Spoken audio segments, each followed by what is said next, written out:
Okay, so we're back at the portrait here, and it's a little further along than the last time you saw it. But now that we're in the midway process here of completing it, I want to show you some of the techniques I use to develop and enrich the color and add more detail.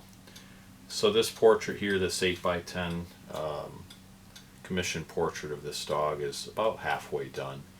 I have quite a few colors saturated within. You have the values pretty well described on the top of the dog's head, and then contrast with the background as well. What I'm going to do is go in and add a little more contrast to these areas here with the fur, and add a little more pop to the highlights as well. So we're going to start with our clear glazing medium, matte medium, and I'm going to add a little bit of raw umber dark, nice dark brown, probably my most used color of everything I use here, and just work the glaze into it. And now adding a little bit of detail to this, and I want to overall add some darkness to this area but still preserve some of the details from my sketch. So that's what we're working on right now.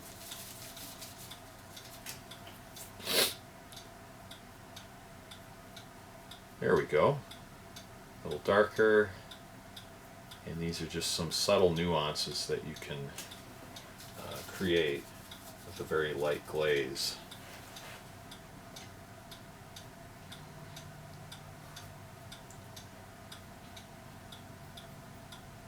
And then a little more on the hair on this side.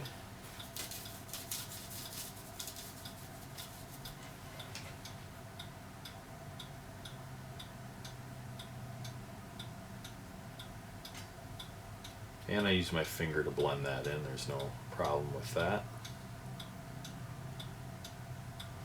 Now I still need to darken this side of the dog's ear overall quite a bit, and it has an overall pinkish tone, so I'm going to add a little bit of a alizarin crimson to that. And on my palette I work that out of the brush. You can see I kind of rub off any excess off to the side and then work it into the general area here of this clear matte medium. Add just a bit of white, which will help to intensify the pink aspect of the color. As I've said before, white will tend to cool things down quite a bit. And we'll add that to this left ear as well. I don't want to darken the value though. Got it pink enough but not quite dark enough to make a difference. And we'll just add this overall to the ear. And we'll be going over that again later with more highlights as well. So it's a matter of pushing and pulling. You know, we're adding darkness, and then we're, I would say, subtracting from the darkness by adding highlights, but there is that aspect. It's kind of a give and take process. And again, while you're painting, you might not exactly know what's going to happen next, but it's an adventure, and you take it one step at a time. You have a blueprint, and that's your photograph, your source photograph. Or if you're painting from life, the subject that's in front of you. But you have a very good idea of what's going to happen next, and that's the way I look at it. I know eventually I have to get this painting to look like the photograph, you know, minus some of the changes intentionally that I made, like taking out the background of the car door and then the car seat that the dog is sitting on. But other than that, I want to, as much as possible, faithfully duplicate what I'm seeing here in the photo onto the painting. I see, overall I still need to darken the body of the dog quite a bit more. So it's a matter of darkening overall areas and yet still preserving some of the more minute details found in the textures of the fur. But overall I can see this is going to have to get darkened, and so let's use this color we have right now for that purpose. And we'll just add another glaze to this whole area.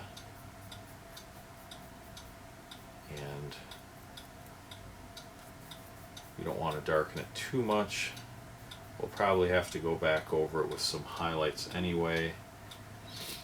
We might also have to cool down the color with a little more opacity with white paint, because I do notice that this is overall a little bit warmer in tone than what the photograph shows me. So I want to make sure that I do tone that down enough so that it's not competing with these really nice highlighted warm areas up on the forehead.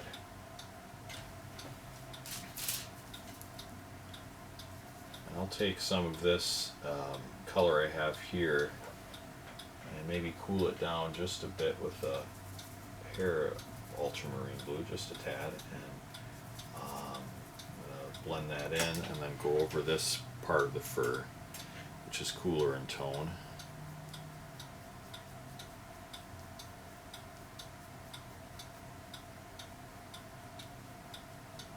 And I will be going over this with some highlights, so there are some areas that are darker than they should be, but that's alright, because I don't want this painting entirely translucent.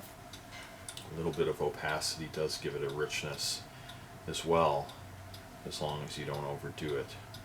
So use the glazes to get an overall tonality, to preserve detail, to get some richness and depth. But then the opaque layers cut off some of that graininess, which tend to make it look a little more watery and less substantive without. So you do have to have a little bit of opaque paint in there. The glazing technique is just one of the tools in your arsenal to build up a painting. That doesn't mean that you can't use some opaque layers as well in the right places and at the right times. And I mean in the right times, I'm talking about later in the stages of your painting. That's a good time to start introducing more opaque layers, but not completely opaque, just a little more paint ratio to medium. So just added a bit more medium. So over time, the medium will dry on your palette or start to get tacky, and it's not as fun to work with. So with that, we want to preserve the fluidity of the paint. Just add some fresh medium when you need it. Noticing this will have to get quite a bit lighter, but I think I still didn't go too dark. I'll have a chance to lighten that up with some highlights later. And it is hard to tell sometimes what needs to be darker at any given time, because you have an overall sense of the values in the painting. That is, you're starting at light to dark, you don't know what the darkest value is. It's good as a rule of thumb to get a darker area like I have with the eye and the nose, so I have a benchmark to know what else needs to get darker in comparison to that value. It's like the areas here underneath the ear are actually pretty close to the darkness then of the eye and the nose, so I can tell that I do have to darken that quite a bit. And let's grab a little bit of Alizarin Crimson and the raw umber dark here, that mix, get it just a little more saturated on that side, and work that in, and yeah, that'll be nice. Now, we're getting a little more of the tonality of the dog, and um, yeah, I like the direction this is taking overall. And it is a work in progress, so it's not going to look just like it ought to look until you get it to that stage where it's close to being finished.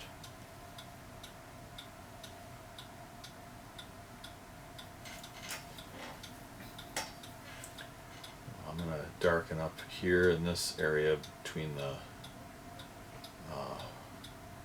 fur up there and the white area, and then this going into the more sepia tone reddish area. And it gives a little more delineation. Add that same color to this point here, just kind of a similar color and value.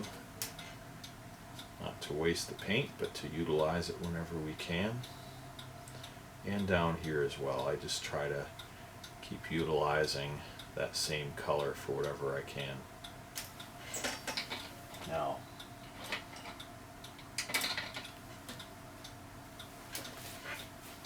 clean off the brush a little bit and get it to a point.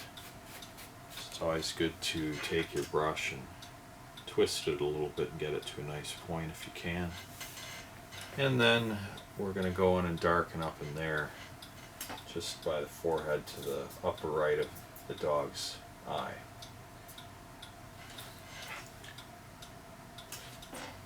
Again, you'll have to twist this on your palette and get it to a point.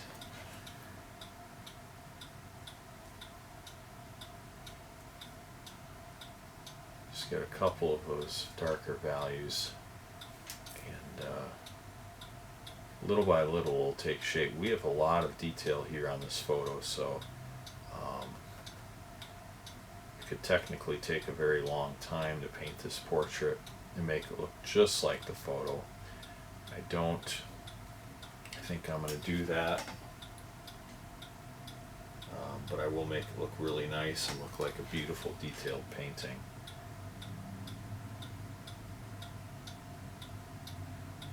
And I've done portraits like this as well with colored pencil, and that's a whole different medium there, because you can't use so many layers. You have to just move basically from left to right.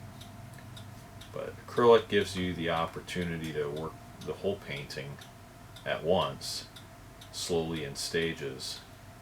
It gives you a better sense of overall of it feeling like you have it done, even when it's partway in between. Just because you have so many layers down and you have the overall sense of the color scheme taking place. You don't have like a large area that's white, and it seems intimidating that way when you have to work drawing from left to right just by necessity. So acrylic is very versatile in that way. It doesn't tend to get all the crispness of a colored pencil drawing, but it comes close, and it definitely can get a greater sense of richness than a drawing can. Although I'm sure there's some that would disagree with me on that, and there are some very excellent colored pencil artists that do a fantastic job of really making their drawings look painterly. One of the artists I could give credit to would be Jesse Lane. Jesse Lane does these fabulous large-scale colored pencil drawings in the style of Caravaggio, very chiaroscuro, figures lit against a dark background, and